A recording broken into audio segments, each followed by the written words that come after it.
ग्वालियर में फूलबाग चौराहे पर तुलसी मानस भवन के नाम से एक प्रसिद्ध भवन है, जहां पर सामाजिक धार्मिक कई तरह के आयोजन होते हैं। और इस परिसर में यदि आज आप आएंगे तो आपको एक अद्भुत ही एहसास होगा। पूरा ही परिसर बड़ा ही रमणीक स्थान जैसा लगने लगा है, जैसे वृंदावन या हरिद्वार के किसी आश्रम में हम आ गए हों। इसको पूरे परिसर को इस रूप में लाने में जिस व्यक्ति ने सबसे महत्वपूर्ण भूमिका अदा की है वह आज हमारे साथ में है, महेश मुदगल जी, जो कि इस मानस भवन के सचिव हैं। और इस पूरे मानस भवन को इस रूप में, इस आकार देने में इनका महत्वपूर्ण योगदान रहा है। 16 तारीख को ग्वालियर के महाराज ज्योतिरादित्य सिंधिया के मुख्य आतिथ्य में केंद्रीय मंत्री नरेंद्र सिंह तोमर और सांसद विवेक सेजवलकर के साथ कई महामंडलेश्वर और कई महान संतों के साथ यहाँ पर उन्होंने विजिट की और यहाँ पर आए और उन्होंने भी इस परिसर की भूरी भूरी प्रशंसा की। आज हमारे साथ में वही शख्सियत हैं और हम उनसे बातचीत करेंगे। सर, सबसे पहले तो आपका स्वागत है हमारे चैनल पर। और बहुत बहुत धन्यवाद। इस उम्र में इस ऊर्जा के साथ आप काम करते हैं कि आपको देख करके हम जैसे युवाओं को भी आश्चर्य होता है कि आप इतना सारा काम कैसे कर लेते हैं। तो सबसे पहले तो मैं ये जानना चाहूँगा कि इतनी ऊर्जा का संचार आप में होता कहाँ से? ये सब प्रभु की कृपा है, परम पिता परमात्मा अखिल ब्रह्मांड नायक ईश्वर की कृपा है और उस ईश्वर की कृपा से ही ये सब कुछ संभव हो पाता है। परमात्मा इस शरीर से, इस देह से जो काम कराना चाहता है वो करा लेता है। अभी आपने जो कहा कि ये ऊर्जा कहाँ से प्राप्त होती है, तो यह केवल और केवल परमात्मा की कृपा है। इस परिसर का जो नामांकन है वो तुलसी मानस रखा गया है। थोड़ा सा इसका महत्व हमें अगर समझा दें, क्योंकि कई लोगों ने यह कार्यक्रम अवश्य किए होंगे पर शायद इस परिसर के पूरे नाम के और उसको महत्व को नहीं जानते होंगे, तो आप बेहतर तरीके से शायद उसको बता पाएँ। ये तुलसी मानस प्रतिष्ठान जो है, गोस्वामी तुलसीदास जी की 400वीं जयंती के अवसर पर मध्य प्रदेश सरकार द्वारा बड़े बड़े शहरों में स्थापित किया गया था, लेकिन कई जगह छिन्न भिन्न हो गया। इस ग्वालियर के प्रतिष्ठान में जो बाहर मैदान था, तो हमारे दिमाग में एक बात परमपिता परमात्मा ने डाली कि क्यों ना इसको तुलसी साहित्य परिसर बनाया जाए। अधिकांश लोगों को पता है कि गोस्वामी तुलसीदास जी महाराज ने रामचरितमानस लिखा, लेकिन उनको ये नहीं पता कि उनके कई अन्य अनेक ग्रंथ हैं, गीतावली, दोहावली, कवितावली, हनुमान चालीसा आदि आदि अनेक ग्रंथ हैं। तो उस विचार के जन्म लेते ही ये तय किया गया कि इसकी दीवार के चारों तरफ बड़ी बड़ी शिलाएं खड़ी करके और उन शिलाओं पर तुलसी साहित्य के प्रमुख जो अंश हैं उनको उकेरा जाए, उनको खोदा जाए, ताकि आगे आने वाली पीढ़ियों को ये पता लग सके ग्वालियर में भी कि तुलसीदास जी ने केवल और केवल रामायण नहीं, उसका बहुत विशाल साहित्य है। और अगर वो यहाँ आके देखेंगे तो उनको लगेगा हमने एक शिलाखंड पर पूरे साहित्य को उकेरने का प्रयास किया है।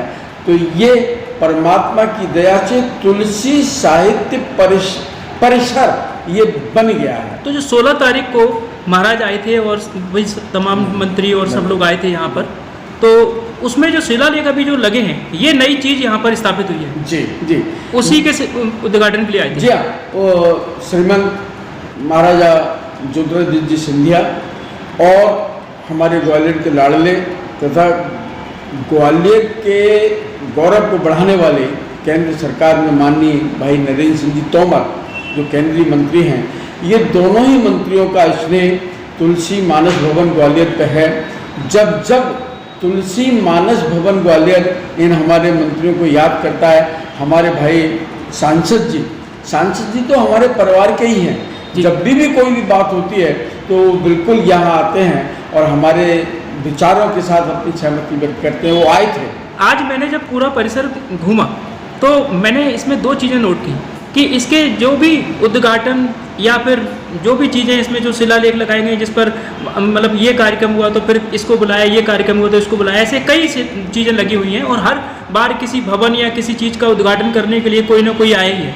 पर मैंने देखा है कि 2 चीज़ें देखी, मैंने नोट की कि आपने बड़ा ही अच्छा सामंजस्य बनाया है एक तो नरेंद्र सिंह तोमर जी केंद्रीय मंत्री ग्वालियर की जो हमारी शान भी हैं, और ग्वालियर के सिंधिया परिवार के जो सदस्य माधवराव सिंधिया और ज्योतिरादित्य सिंधिया जी, दोनों लोगों को ही आपने यहाँ पर बार बार बुलाया है। केंद्रीय मंत्री जी नरेंद्र सिंह तोमर जी को भी बार बार बुलाया है, और साथ साथ में आपने एक बड़ा ही अच्छा एक तालमेल बिठाया है कि पूरे देश के बड़े बड़े संत, कनकेश्वरी देवी जी यहाँ आई हैं, महामंडलेश्वर आए हैं कई, है ना। तो ये दोनों चीज़ों का कम्युनिकेशन आपने बनाया है। तो ये किसकी मतलब दिमाग में आता है कि मतलब इस तरीके से ये कार्यक्रम करना है कि संत और राजनेता दोनों को मिला के कार्यक्रम करना है? ये मेरे विचार में ये आता था कि चूंकि ये गोस्वामी तुलसीदास जी के नाम से है ये, और महान संत शिरोमणि अपने समय के नहीं कालजयी, जिन्होंने रामायण की रचना से लेकर तमाम ग्रंथों की रचना की, तो गोस्वामी तुलसीदास जी के परिसर में तुलसी मानस प्रतिष्ठान द्वारा यदि कोई कार्यक्रम हो रहा है तो उस कार्यक्रम में संत अवश्य होना चाहिए, क्योंकि ऐसी मेरी अपनी निजी मान्यता है कि बिना संतों के आशीर्वाद के कोई कार्य फलीभूत नहीं होता। ग्वालियर का मानस भवन जो है वह संतों के आशीर्वाद से ही अपनी ऊंचाइयों को छू रहा है। तो मैंने ये सोचा था कि हर कार्यक्रम में संत अवश्य हों, तो चाहे माँ कनकेश्वरी देवी हों, हमारे दंदरुआ सरकार हों, हमारे जडेरुआ सरकार हों, विद्यानंद जी सरस्वती हों, और कढ़े वाले रामदास जी महाराज जब होते थे तब वो हों, आपने उनको भी बुलाया। इस मानस भवन में लगभग सभी संतों का आशीर्वाद प्राप्त हुआ है, उनका पदार्पण हुआ है, और उन्हीं संतों के आशीर्वाद और पदार्पण से ये सारी व्यवस्था परमपिता परमात्मा की सेवा में बिल्कुल जिस तरीके से आपने इन सबको लेकर के इतने सारे कार्यक्रम किए, इतने सारे आयोजन किए, और इसी सफलता के पीछे अगर मैं कहूँ तो 2-3 लोगों का जिसमें नाम अगर मेरे को याद आ रहा है, तो एक तो आपके जो अध्यक्ष रहे हैं मतलब हमारे रघुनाथ राव पापड़ीकर साहब, और अभी राकेश जादौन साहब भी रहे, और अभी अभय पापड़ीकर जी हैं। इन तीनों के साथ में आपने काम किया है, क्योंकि सचिव आप ही रहे हैं, तो तीनों के साथ में आपका कार्य अनुभव रहा होगा। तीनों के व्यक्तित्व के बारे में अगर एक एक टिप्पणी अगर मैं चाहूँ आपसे, तो आप क्या कहना चाहेंगे? डॉक्टर रघुनाथ राव पापड़ीकर जी हमेशा सलाह करते थे और मेरे को बोलते थे, और आज वो इस दुनिया में नहीं है, लेकिन रघुनाथ राव पापड़ीकर जी को मैंने जो कहा वो उन्होंने हमेशा स्वीकार किया। ये मुझे गौरव है इस बात को कहने में। भाई राकेश यादव जब अध्यक्ष रहे तो निस्संदेह हमेशा उनने सलाह की, और मैंने जब जो बात कही राकेश भैया ने हमेशा वो बात मानी। मेरा छोटा भाई है, मुझे गर्व है। और अभी जब हमारे पापड़ीकर साहब जी के चिरंजीव इसके अध्यक्ष हैं, निस्संदेह कभी बहुत सहज और सरल व्यक्तित्व के धनी हमेशा मुझे ये कहते हैं कि भाई तुम जानो, तुम देखो, जैसा करना है करो। तो ये सौभाग्य मुझे प्राप्त हुआ मेरे इन सबके साथ काम करने। मुझे साहब एक चीज़ बताइए कि मतलब माधवराव सिंधिया फिर ज्योतिरादित्य सिंधिया, पिता पुत्र की जोड़ी, रघुनाथ राव पापड़ीकर और अभय पापड़ीकर पिता पुत्र की जोड़ी, ये पिता पुत्र की जोड़ियों को लेकर के आपने काम तो किए हैं, पर एक मतलब अगर हम कहें कि इतने सीनियर व्यक्ति और एक फिर युवा व्यक्ति, आपका तालमेल दोनों लोगों के साथ में कैसे बन जाता है? ये ईश्वर की कृपा। और मेरा अपना मानना ऐसा होता है कि अगर विचारों में सत्यता है तो उम्र का तकाजा उसमें बीच में नहीं आता। चाहे जो व्यक्ति हो, चाहे जिस वय का व्यक्ति हो, चाहे जिस उम्र का व्यक्ति हो, लेकिन उम्र का तकाजा बीच में इसलिए अड़चन पैदा नहीं करता कि हमारे विचारों में सत्यता होती है, और सत्यता को हमेशा स्थान मिलता है। इसलिए मेरी बात को स्थान, पीढ़ी के अंतर के बाद भी सब मुझे प्यार देते हैं, सम्मान देते हैं, और मेरी बात की इज्जत करते हैं। आपकी इज्जत करते हैं, और आपको समय देते हैं, और आपका सम्मान भी करते हैं। आप मुझे एक बात बताइए कि समाज के अंदर, इस शहर के अंदर आज आप एक बहुत बड़ी शख्सियत के रूप में पहचाने जाते हैं। हम चाहे ग्वालियर का मेला देखें, उस मेले के लिए जितने जी जान से आप लगे रहते हैं, मुझे नहीं कोई दूसरा शख्स नज़र आता है। आप समाज के हर वर्ग के लिए काम करने के लिए रहते हैं, और मानस भवन तो सभी के लिए रहता ही है, ठीक है। ब्राह्मण समाज के लिए भी स्पेशल मैं कहूँ तो आपका स्नेह रहता है। बहुत अलग तरीके से आप ब्राह्मण समाज के लिए भी बहुत सारे संगठनों में जुड़ करके काम करते हैं। बहुत सारी गरीब बच्चों की शादी कराना हो, चाहे बहुत सारे आयोजनों में आप रहते ही हैं। हर तरह के ब्राह्मण समाज का कोई भी आयोजन आपके बगैर नहीं होता, मैंने देखा है। इतने सारे आयोजन करने के बाद महेश मुदगल जी जो हैं वो अपने परिवार को कितना समय दे पाते हैं और स्वयं को कितना समय दे पाते हैं?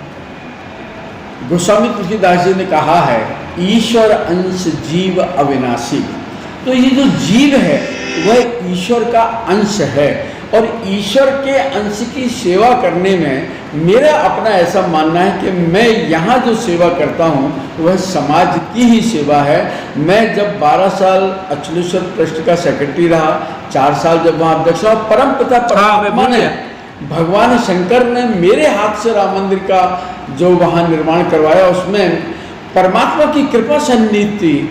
वहाँ से लेके यहाँ तक मेरे परिवार वालों को सबको पता है कि इस व्यक्ति के दिमाग में एक भूत सवार रहता है। अगर जब ये समाज सेवा के लिए निकल जाता है तो परिवार की किसी प्रकार की ये चिंता नहीं करता। ये इस बात के लिए मैं उस परिवार का दोषी हूँ, ये मैं स्वीकार करता हूँ। लेकिन मैं कोई शिकायत करता है आपसे? कोई शिकायत करता है आपसे कि मुझे हमें समय नहीं देते आप?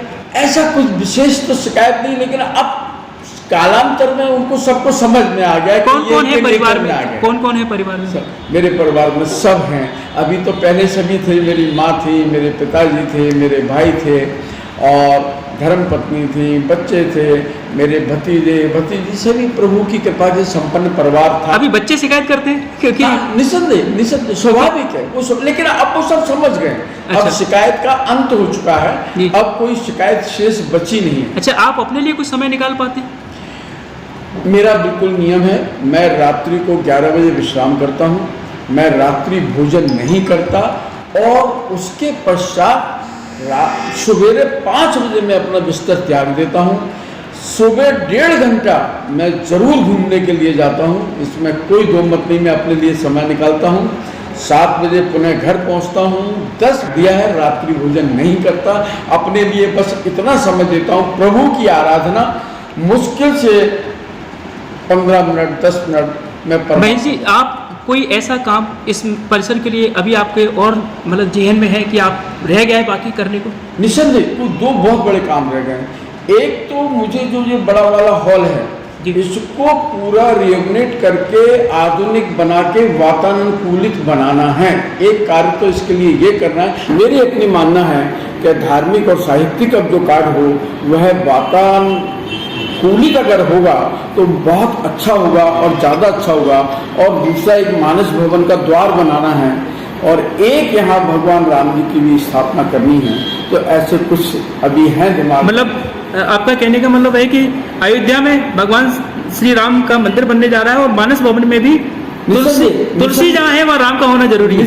निसंदेह तुलसी का है, इसलिए तो तुलसी राम के हैं और राम तुलसी के हैं, इसलिए तुलसी हो और राम ना हो, क्योंकि भी तुलसीदास जी की प्रतिमा यहाँ स्थापित है तो उनके आराध्य राम की ही होनी चाहिए, ऐसी मेरी अपनी मान्यता है। अगर परमपिता परमात्मा ईश्वर चाहेगा तो जरूर ये सब बातें सफल होंगी। और अभी जैसे कि परशुराम जी की जयंती आने वाली है तो निश्चित तौर पर उसमें आपकी भूमिका हमेशा रहती है। इस बार क्या कुछ खास होने वाला है और किस तरीके से परशुराम जयंती जी के लिए अभी से ही आप क्या शुभकामनाएं देना चाहेंगे? बहुत ज़्यादा उत्साह लोगों में है और मेरी अपनी मान्यता है, क्योंकि ये विष्णु के अवतार हैं तो भगवान होने के नाते जनमानस में हर जाति और धर्म के लोगों को उनके प्रति भगवान का भाव रखना चाहिए।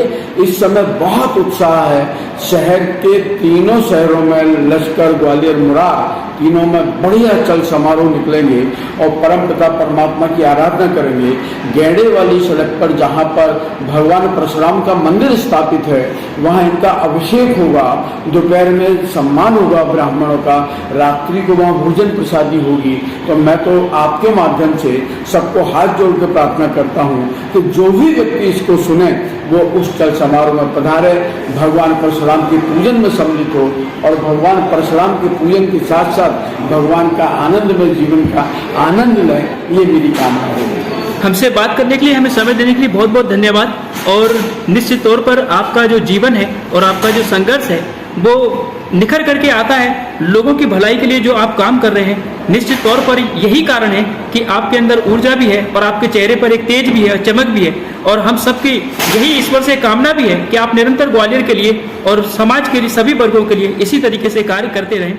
तो ये थे महेश मुदगल साहब।